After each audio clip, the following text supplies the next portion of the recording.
ভারতের সেনাবাহিনীর প্রধান জেনারেল উপেন্দ্র দ্বিবেদী তিনি বাংলাদেশের বিষয়ে বেশ কয়েকটি মন্তব্য করেছেন, বেশ কয়েকটি ইঙ্গিত দিয়েছেন। এগুলোর কোনো কোনোটি আমাদের জন্য আশাব্যঞ্জক, কোনো কোনোটি অবশ্যই খুবই উদ্বেগের এবং আশঙ্কার। ভারতের সেনাবাহিনীর একটি বার্ষিক সম্মেলন ছিল বুধবার। সেই সম্মেলন উপলক্ষে নয়াদিল্লিতে আয়োজিত একটি অনুষ্ঠানে তিনি মন্তব্য করেছেন, জানিয়েছেন যে বাংলাদেশ এবং ভারতের সেনাবাহিনীর মধ্যে নিয়মিত যোগাযোগের চ্যানেল প্রতিষ্ঠিত হয়েছে এবং এই যোগাযোগটি একাধিক চ্যানেলে চলছে। কি সেই যোগাযোগ? ওই সাংবাদিকের প্রশ্ন ছিল, মানে একজন সাংবাদিক যে প্রশ্নগুলো করছেন তার মধ্যে একটি ছিল এরকম যে বাংলাদেশের সঙ্গে পাকিস্তানের সম্পর্কের যে নতুন সমীকরণ সেটা ভারতের জন্য হুমকি হিসেবে দেখা হচ্ছে। ভারতীয় সেনাবাহিনী বিষয়টিকে কিভাবে দেখছে?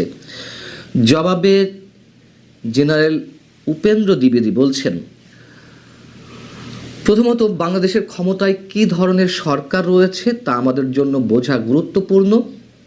যদি এটি একটি অন্তর্বর্তী সরকার হয় তাহলে দেখতে হবে যে তারা যে পদক্ষেপগুলো নিচ্ছে সেগুলো আগামী 4-5 বছরের জন্য নাকি আগামী 4-5 মাসের জন্য।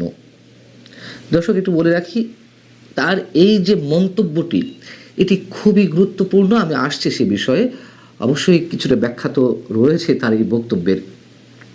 তিনি বলছেন, আমাদের বিবেচনা করতে হবে এখনই আমাদের কোনো তাৎক্ষণিক প্রতিক্রিয়া জানানোর প্রয়োজন রয়েছে কিনা।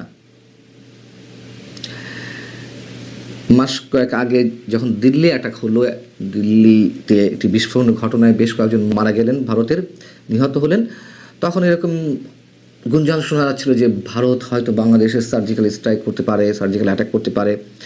আমার মনে হয় ওই ধরনের কিছু এই মুহূর্তে হবে না, সেটি তিনি মন্তব্য করেছেন যে তাৎক্ষণিক কোনো প্রতিক্রিয়ার দরকার আছে কি না। তিনি বলছেন যে আমরা সেখানে একটি প্রতিনিধি দল পাঠিয়েছিলাম যারা মাঠ পর্যায়ে সংশ্লিষ্ট সবার সঙ্গে সাক্ষাৎ করেছে। একইভাবে নৌবাহিনীর প্রধান এবং বিমান বাহিনীর প্রধানও কথা বলেছেন।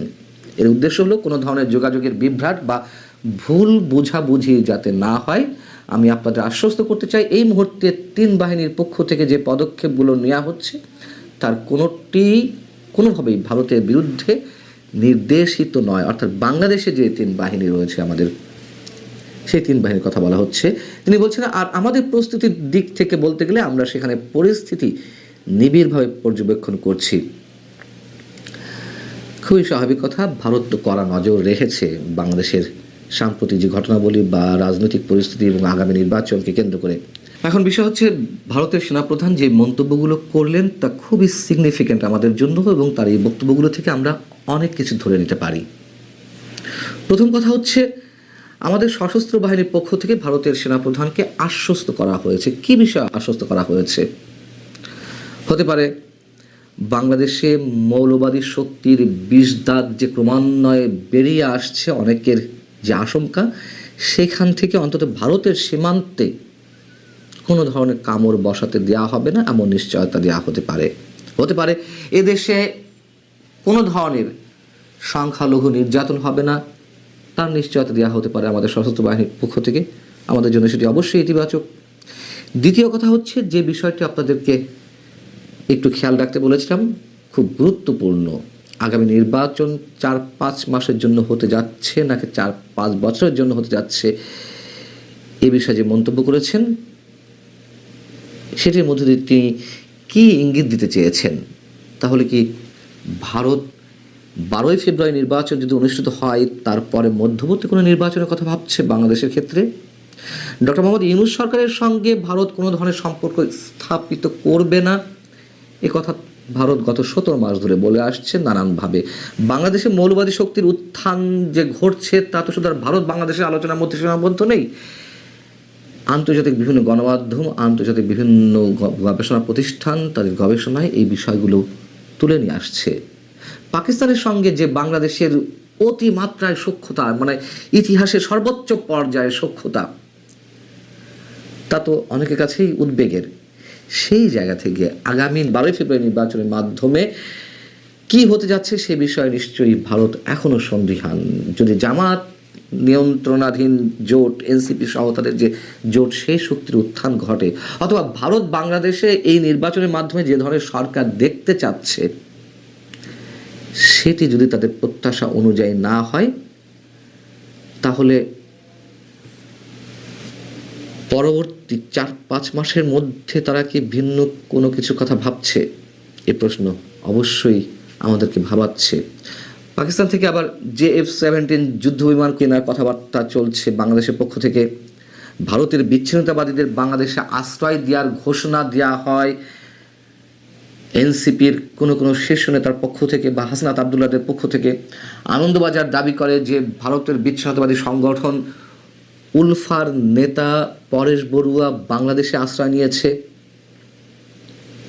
এনসিপি সহ এরকম কয়েকটি রাজনৈতিক সংগঠন বা রাজনৈতিক শক্তির নেতাদের পক্ষ থেকে যখন হুমকি দেওয়া হয়, অসংখ্যবার হুমকি দেওয়া হয় ভারত সীমান্তে আক্রমণ করার কিংবা 7 সিস্টার্স বিচ্ছিন্ন করার হুমকি দেওয়া হয়,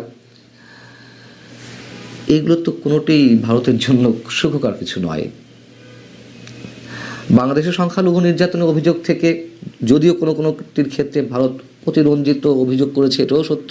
যাই হোক, সে ধরনের অভিযোগ থেকে এখন বাংলাদেশ ভারতের মধ্যকার যে ক্রীড়া অঙ্গন, সেই অভিযোগের বা ভারতের যে বিরূপ মনোভাবের কালো ছায়া সেখানেও পড়েছে। এগুলোর কোনোটি আমাদের জন্য সুখকর কিছু নয়। অতএব ভারত নিঃসন্দেহে কড়া নজর রাখছে আমাদের উপরে। ভারত পায়ে পাড়া দিয়ে আমাদের সাথে সংঘর্ষে জড়াতে আসছে নাকি আমরা ভারতের পায়ে পাড়া দিয়ে সংঘর্ষ বাঁধাতে চাইছি, যুদ্ধ বাঁধাতে চাইছি, সেগুলো নিশ্চয়ই বিবেচনার দাবি রাখে। এবং সেনাপ্রধানের সঙ্গে, আমাদের সেনাপ্রধান জেনারেল ওয়াকারুজ্জামানের সঙ্গে উপেন্দ্র দ্বিবেদীর যে নিয়মিত যোগাযোগ, সেটি আমরা জানি যে নিয়মিত যোগাযোগ আছে। এর আগে তিনি মন্তব্য করেছিলেন গত বছরের বার্ষিক সম্মেলনে সেনাবাহিনী সে দেশের, তিনিই মন্তব্য করেছিলেন যে 2024-এর 5 আগস্ট যা কিছু ঘটেছে সেই মুহূর্তে আমাদের জেনারেল ওয়াকার সাহেব এবং উপেন্দ্র দ্বিবেদীর মধ্যে নিয়মিত যোগাযোগ ছিল, এই মন্তব্য তিনি করেছিলেন। সব মিলিয়ে আগামী নির্বাচন অবশ্যই এখনো পর্যন্ত অনেক সন্দেহের দোলাচলের মধ্যে রয়েছে। ভালো থাকুন। বিএনপি কি ক্রমেই অসহায় হয়ে পড়ছে? সেনাপ্রধানের হস্তক্ষেপ চাইছে কেন? এই প্রসঙ্গটা নিয়ে এই মুহূর্তে কথা বলতে চাই। আজকে সংবাদের শিরোনামও হয়েছে যে বিএনপি নেতা ডাবলু হত্যার ঘটনায় সেনাপ্রধানের হস্তক্ষেপ চান ফখরুল। চুয়াডাঙ্গার জীবননগর পৌর বিএনপির সাধারণ সম্পাদক শামসুজ্জামান ডাবলুকে নিরাপত্তা বাহিনীর সদস্যদের হত্যার ঘটনায় সেনাপ্রধানের হস্তক্ষেপ চেয়েছেন বিএনপি মহাসচিব মির্জা ফখরুল ইসলাম আলমগীর। মঙ্গলবার এক বিবৃতিতে তিনি এ দাবি জানান।